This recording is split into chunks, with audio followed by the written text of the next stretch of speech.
कहानी की शुरुआत होती है इस बुक के साथ जो कि बीच जंगलों में पड़ी होती है और इसमें लिखा होता है कि मैं हूँ शीइची किरिशिमा और मैं एक राइटर हूँ और हो सकता है कि ये मेरा जिंदगी का आखिरी काम हो और मैं इसके अंदर सब कुछ रिकॉर्ड करके रखना चाहता हूँ। हो सकता है एक दिन तुम में से किसी न किसी को ये मैन्यूस्क्रिप्ट जरूर मिलेगी। और फिर तभी हमें यहाँ पे एक आदमी दिखाया जाता है जो कि खून में काफी लथपथ होता है, उसके दोनों हाथ और पैर बंधे होते हैं और बाहर से एक आदमी उसको देख रहा होता है। वहीं दूसरी तरफ वो बंदा कहता है कि प्लीज मुझे मत मारना, मैं जीना चाहता हूँ। एंड इसी के साथ यहाँ पे स्टोरी शुरू होती है हाइड आउट की। एंड इसके बाद हमें दिखाया जाता है स्टोरी का मेन कैरेक्टर जिसका नाम है शीइची किरिशिमा और वो इस समय अपनी वाइफ के साथ वेकेशन मनाने के लिए आया है। वैसे उसकी वाइफ का नाम मीकी है। एंड इन दोनों हस्बैंड वाइफ की बातचीत से हमें पता चलता है कि ये लोगों की आपस में रिलेशन कुछ ज्यादा ठीक नहीं चल रहे। फिर उसके बाद शीइची मीकी से कहता है कि एक काम करते हैं, वाटरफॉल देखने चलते हैं जो कि यहीं पास ही में है, क्योंकि मैंने सुना है कि जब भी कोई कपल वहां वाटरफॉल को देखने जाता है तो उनकी लाइफ में खुशियां आती हैं। अब इसके बाद ये लोग वाटरफॉल देखने जाते हैं, वो भी कार से, लेकिन रास्ते में हो रही है बारिश और धीमे धीमे रात भी होती जा रही है जिसकी वजह से ये दोनों लोग गुम जाते हैं। अब देखो मैंने तुम्हें पहले ही बताया कि इन दोनों के बीच रिलेशन कुछ ज्यादा खास नहीं चल रहे हैं और ये लोग अब गुम भी चुके हैं, तो तुम्हें क्या लगता है ये लोग शांत बैठेंगे? बिल्कुल भी नहीं। तो यहाँ पे सबसे पहले मुंह खोलती है उसकी वाइफ मीकी। वो बोलती है शीइची से कि तुम काफी ज्यादा बेकार आदमी हो, तुम किसी भी काम के नहीं हो। ये चीज सुन के यहाँ पे शीइची बोलता है वैसे तुम्हें पता है मीकी, मुझे यहाँ पे होटल स्टाफ वालों ने बताया था कि ये जो आइलैंड है ये कुछ साल पहले एक बैटल फील्ड हुआ करता था, स्पेशली ये माउंटेन वाला एरिया जिसपे अभी हम लोग हैं। और वैसे भी यहाँ पे जितने भी लोग आते हैं सब लोग यहाँ पे रिजॉर्ट पे मजे करने के लिए आते हैं, लेकिन इस आइलैंड की सच्चाई तो ये है कि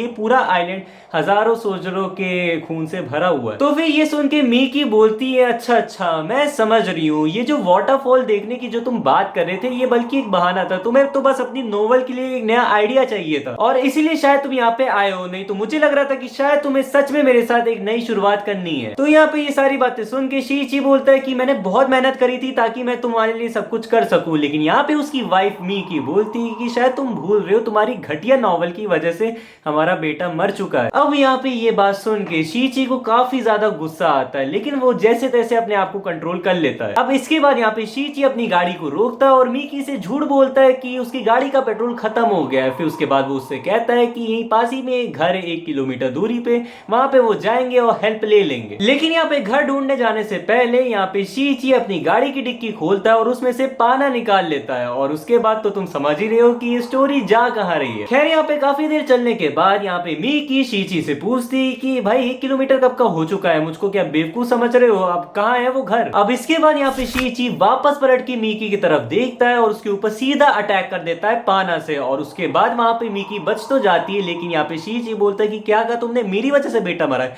तुम्हारी वजह से मरा है मेरा बेटा, यू किल्ड जून। अब ये सब देखिए यहाँ पे मीकी बोलती है कि तुम कहीं पागल वागल हो गए हो क्या? तो यहाँ पे शीइची बोलता है कि तुम ही मेरी लाइफ की सबसे बड़ी प्रॉब्लम हो, अगर तुम चली गई तो मेरी लाइफ की सारी प्रॉब्लम सॉल्व हो जाएंगी। मीकी यहाँ पे शीइची को धक्का देके भागने लगती है, लेकिन यहाँ पे तभी शीइची बोलता है कि तुम शायद भूल रही हो मैंने थोड़ी देर पहले क्या कहा था, मैंने बोला था कि यहाँ पे हजारों कंकाल पड़े हुए हैं और अगर तुम इनमें से एक मर भी गई तो भी यहाँ पे किसी को पता नहीं चलेगा कि यहाँ पे हुआ क्या था। अब यहाँ पे मीकी का पीछा करते हुए यहाँ पे शीइची एक गुफा में पहुंच जाता है और उस गुफा के अंदर जैसे ही एंट्री मारता है उसको दिखाई देता है कि वहाँ पे मीकी पड़ी हुई है जिसके टांग में चोट लग चुकी है। अब यहाँ पे मीकी शीइची से बोलती कि डार्लिंग हम लोग यहाँ पे आराम से बैठ के बात करते हैं ना, और वैसे भी तुम्हें नई शुरुआत करनी थी ना, मैं तुम्हारा पूरा साथ दूंगी। लेकिन यहाँ पे शीइची उसकी बात सुनने के मूड में है ही नहीं, वो सीधा उसके सर पे खींच के पाना दे मारता है और तभी वो बोलता है यहाँ पे कि now I can start a new life और उसके बाद वो वहां से चलने लगता है। शीइची जाने ही वाला होता है, लेकिन तभी उसको महसूस होता है कि उसके पीछे एक बच्चा खड़ा हुआ है जो कि मम्मी मम्मी चिल्ला रहा है, लेकिन तभी उसकी शक्ल दिखाई जाती है जो कि काफी ज्यादा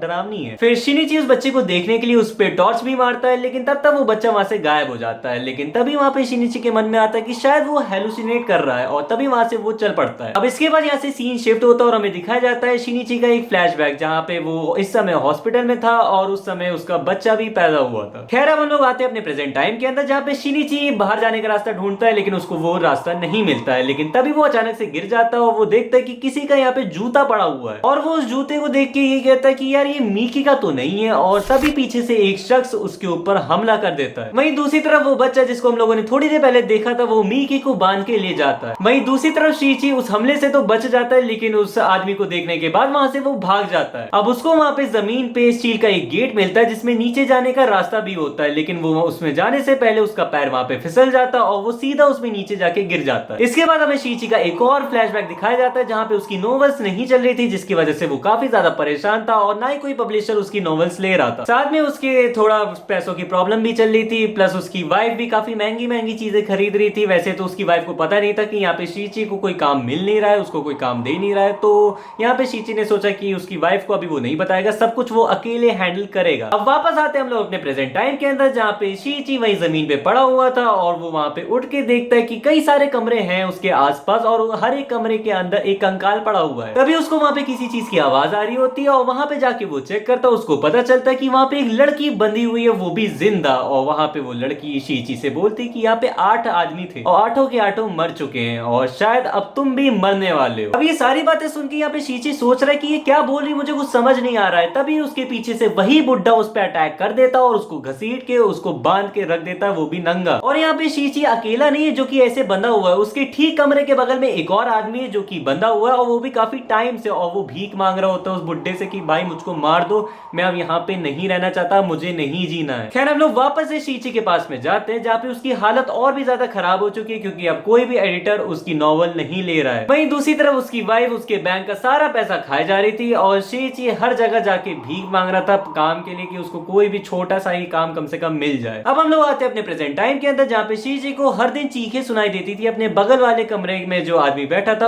उसकी, और वो हर दिन चिल्लाता था हेल्प मी। और तभी एक दिन क्या होता है कि उसकी चीखें सुनना बंद हो जाती हैं एंड इसके बाद शीची समझ जाता है कि फाइनली उस बुड्ढे ने उस आदमी को मार दिया है। और उसके बाद वो ये भी समझ जाता है कि शायद उस बुड्ढे ने उसको इसलिए अभी तक बचा के रखा है क्योंकि अगला मील उसका वही है, वो एक मॉन्स्टर है और वो जिंदा इंसानों को खाता है और प्लीज मुझे कोई बचाओ, मैं ऐसे यहाँ पे नहीं मरना चाहता हूँ। वहीं दूसरी तरफ वो बुड्ढा शीची को घूर घूर के देख रहा था बाहर से एंड तभी यहाँ पे कुछ देर बाद शीची के कमरे का दरवाजा खुलता और जैसे ही शीची अपने सामने देखता है उसको दिखाई देता कि उसकी वाइफ उसके सामने खड़ी हुई है और उसकी आंखें फटी की फटी रह जाती है देख के। एंड विद दिस पार्ट 1 यहीं पे खत्म होता है। खैर तुम लोग कमेंट सेक्शन में जरूर बताना कि तुम्हें पार्ट 1 कैसा लगा। मैं पार्ट 2 जल्दी लाऊंगा और मिलता हूं तुम लोगों से नेक्स्ट वीडियो में। तब तक के लिए good bye, take care, sayonara.